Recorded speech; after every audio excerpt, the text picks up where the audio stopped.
أعوذ بالله من الشيطان الرجيم بسم الله الرحمن الرحيم وقالوا أإذا ضللنا في الأرض أإنا لفي خلق جديد بل هم بلقاء ربهم كافرون قل يتوفاكم ملك الموت الذي وكل بكم ثم إلى ربكم ترجعون سورہ الف لام میم سجدہ کی آیت نمبر 10 اور 11 کی میں نے تلاوت کی ہے۔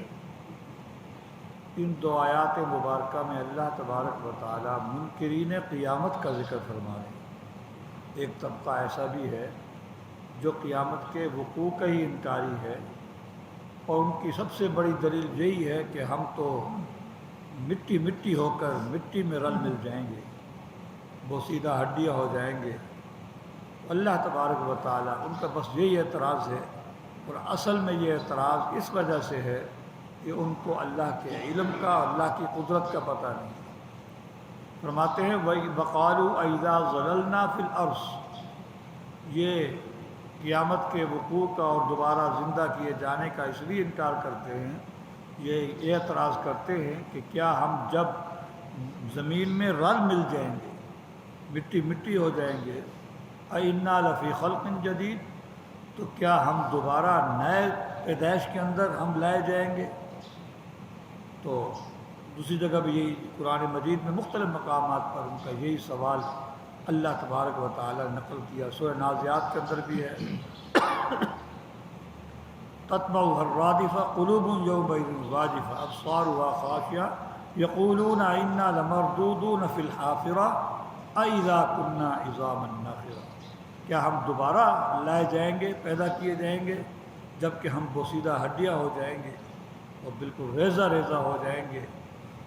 حقیقت یہ ہے کہ یہ لوگ اپنے رب کی ملاقات کے انکاری ہیں، کہ یہ ان کے اعتراض اس وجہ سے کہ ان کے دل میں کھوٹ ہے اور یہ قیامت کے منکر ہیں، اپنے رب کی ملاقات کے انکاری ہیں۔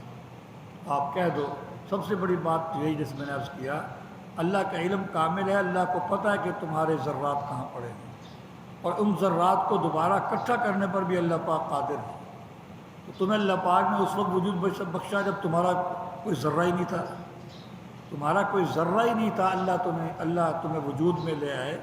اب تو تمہارے ذرات تو موجود ہیں، اور ایک حدیث کے اندر آتا ہے کہ یہ جو ریڑھ کی ہڈی ہے، یہ ایک قول کے مطابق یہ فنا ہی نہیں ہوتی، ریڑھ کی ہڈی فنا ہی نہیں ہوتی، باقی تمام چیزیں فنا ہو جاتی ہیں لیکن ریڑھ کی ہڈی فنا نہیں ہوتی۔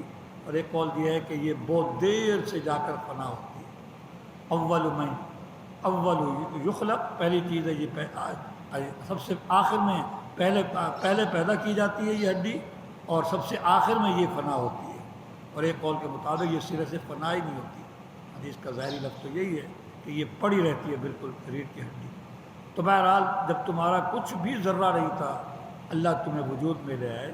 اب تمہارے ذرات تو ہیں، اور کہاں کہاں بکھر گئے طوفانوں میں اور ہواؤں میں، جھکڑوں میں، اللہ کے علم میں ہے کہ وہ ذرات کہاں کہاں ہیں، اور ان تمام ذرات کو جمع کرنے پر اللہ پاک قادر ہیں۔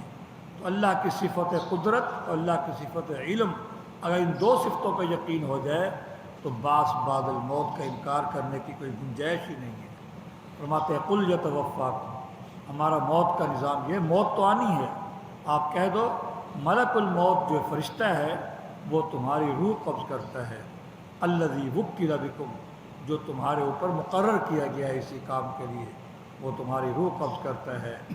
ثم الی ربکم ترجعون، پھر روح قبض کرنے کے بعد تم ختم نہیں ہو جاؤ گے، بلکہ تمہاری روح بھی محفوظ ہوتی ہے، اور تمہارا جسم بھی، اس کے ذرات بھی اللہ کے علم اور قدرت میں ہوتے ہیں۔ پھر تمہیں دوبارہ پھر اٹھایا جائے گا، تم سب کے سب اپنے رب کی طرف تم سب کے سب لوٹائے جاؤ گے۔